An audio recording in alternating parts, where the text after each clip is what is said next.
Sunita Williams और Butch Wilmore का सिर्फ 7 दिन का मिशन था, लेकिन वह 9 महीने तक इंटरनेशनल स्पेस स्टेशन में फंसे रहे। एक्चुअल में उनके साथ में क्या हुआ, पूरा डिटेल से समझते हैं। रॉकेट के ऊपर का यह जो पार्ट होता है इसको कैप्सूल बोलते हैं, जिसमें एस्ट्रोनॉट के बैठने की जगह होती है और यही capsule final international space station तक जाता है और वापस एस्ट्रोनॉट को लेकर धरती पर भी आता है। अब नासा के पास वैसे तो स्पेसएक्स का क्रू ड्रैगन एक भरोसेमंद कैप्सूल है जो स्पेस स्टेशन पर कई बार जा चुका है, लेकिन नासा को एक और ऑप्शन चाहिए था, तो इन्होंने ट्राई किया बोइंग के स्टारलाइनर कैप्सूल को। अब इसमें टोटल 5 एस्ट्रोनॉट बैठ सकते हैं, लेकिन यहाँ पर 2 ही एस्ट्रोनॉट बिठाया गया, सुनीता विलियम्स और बुच विल्मोर को, क्योंकि यह इसका पहला मिशन था। एस्ट्रोनॉट के नीचे एक स्टोरेज स्पेस होता है जहां पर जरूरी सामान और इमरजेंसी सर्वाइवल किट रखी जाती है। एस्ट्रोनॉट के बैठने के बाद में यह सीट ऊपर घूम जाती है और ऊपर की तरफ यहां पर इनके सामने स्क्रीन लगे रहते हैं जिन पर यह पूरे रॉकेट व्हीकल की परफॉर्मेंस मेजर करते रहते हैं। सुनीता विलियम्स इंडियन है सिर्फ नाम से, फिर भी हमें बहुत प्राउड फील होता है। यदि आप भी 3D एनिमेशन की स्किल सीखते हो तो आपको भी बहुत प्राउड फील होगा, क्योंकि यह अपने आप में एक यूनिक टाइप की स्किल होगी आपके पास में। और इसमें हमारा बेहतरीन एडवांस 3D एनिमेशन कोर्स आपकी हेल्प कर सकता है। डिस्क्रिप्शन में डिटेल अवेलेबल है, जरूर से चेकआउट कीजिएगा, हमारा पूरा सपोर्ट आपको रहेगा। इस मिशन को लॉन्च करने के लिए नए रॉकेट को यूज किया गया जिसका नाम है एटलास 5। एक्चुअल में इस रॉकेट की कोई भी गलती नहीं है, इसमें 2 साइड में रॉकेट बूस्टर लगे हुए हैं और बीच में लिक्विड प्रोपेलेंट इंजन लगा हुआ है। इस इंजन के ऊपर एक स्टेज और है जिसमें क्रायोजेनिक इंजन लगे हुए हैं।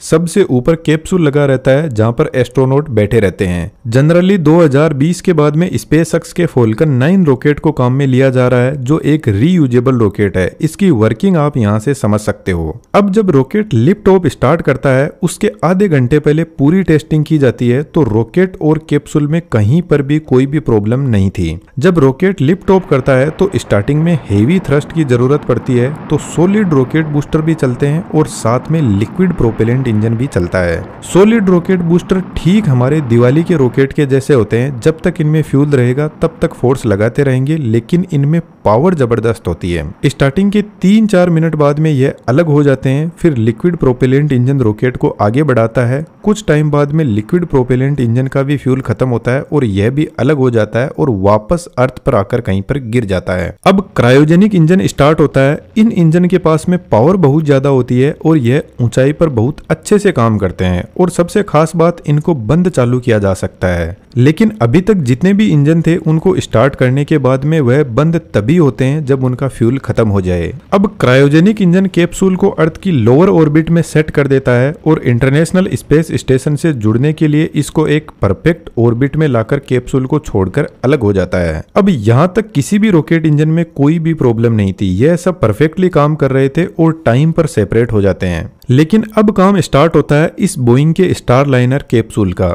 और यह कैप्सूल अब आगे बढ़ता है अपने ट्राजेक्टरी को फॉलो करते हुए आईएसएस से जुड़ने के लिए। अब इस कैप्सूल में भी बहुत सारे हीलियम थ्रस्टर होते हैं जो कैप्सूल को एकदम अपनी परफेक्ट ट्राजेक्टरी में चलाते हैं, और यह टाइम टाइम पर नीड के अकॉर्डिंग फायर करते रहते हैं। कैप्सूल के आगे की तरफ केप होती है और यह केप ओपन होती है क्योंकि यहीं से कैप्सूल आईएसएस के साथ में डॉक करेगा, और यहाँ पर भी थ्रस्टर लगे रहते हैं। लेकिन स्टारलाइनर के इस कैप्सूल के जो थ्रस्टर है इनमें प्रॉब्लम स्टार्ट होती है और यह सही से फायर नहीं कर पाते हैं। बेसिकली ये जो थ्रस्टर होते हैं इनमें 2 टैंक होते हैं। एक टैंक में हीलियम गैस भरा रहता है प्रेशर के साथ में, और जब भी थ्रस्टर को फायर करना होता है तो हीलियम गैस वॉल से निकलकर हाइड्रोजन फ्यूल टैंक में दबाव डालता है, और इस दबाव से हाइड्रोजन थ्रस्टर में पहुंचता है और वहां पर जलने लगता है, जिससे गैसेज रिलीज होती है और प्रेशर से थ्रस्ट क्रिएट होता है।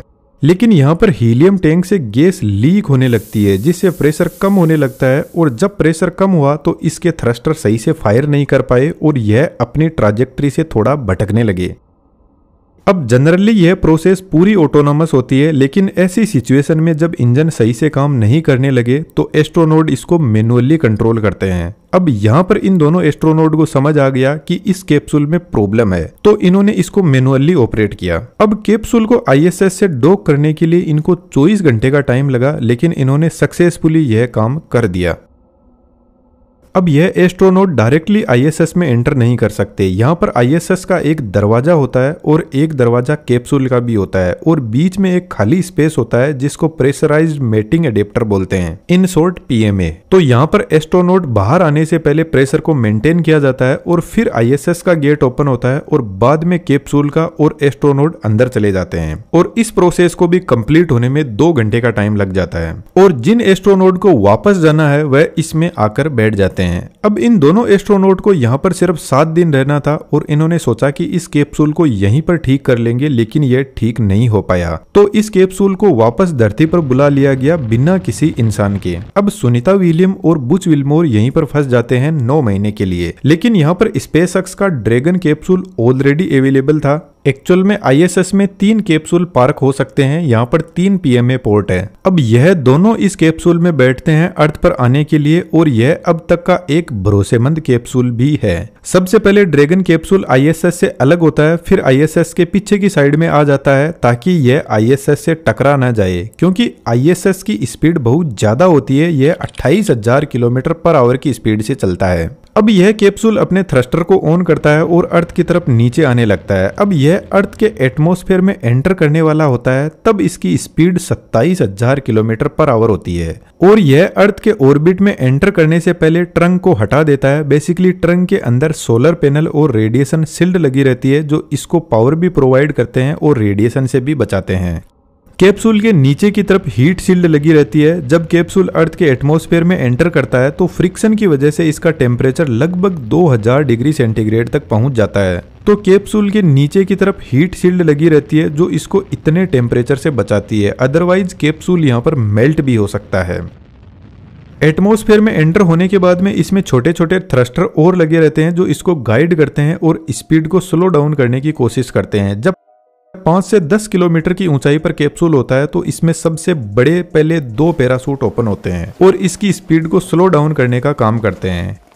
स्पीड धीरे होने के बाद में 2 मेन पैराशूट और ओपन होते हैं और धीरे धीरे कैप्सूल अटलांटिक ओशियन में गिरता है। आप इस कैप्सूल की हालत देख सकते हो, जब यह नीचे उतरता है तो हीट की वजह से यह कैसा हो जाता है। कैप्सूल के नीचे पहुंचते ही स्पेसएक्स की रिकवरी टीम यहां पर पहुंचती है और एस्ट्रोनॉट को कैप्सूल से बाहर निकाला जाता है और फाइनली दोनों एस्ट्रोनॉट सुनीता विलियम्स और बुच विल्मोर 16 घंटे की जर्नी के बाद में सक्सेसफुली लैंड कर जाते हैं। अब यहाँ पर इतना टाइम स्पेस में रहने के बाद इन एस्ट्रोनॉट को हेल्थ इश्यू भी आते हैं। यह डायरेक्ट हमारी जैसी लाइफ नहीं जी सकते क्योंकि आईएसएस में ग्रेविटी माइक्रो लेवल पर होती है और लॉन्ग टाइम बिताने के बाद में यह अर्थ पर आते हैं तो ग्रेविटी की वजह से इनकी बॉडी में बहुत दबाव महसूस होता है, जिसकी वजह से चक्कर आने लगते हैं और भी कई हेल्थ इश्यू उनको होते हैं, तो रिकवरी में इनको टाइम लगता है। दोस्तों, ऐसा एनिमेशन सीखने के लिए हमारे 3D एनिमेशन के कोर्स को एक बार जरूर से चेकआउट कीजिएगा। डिस्क्रिप्शन में डिटेल्स अवेलेबल है।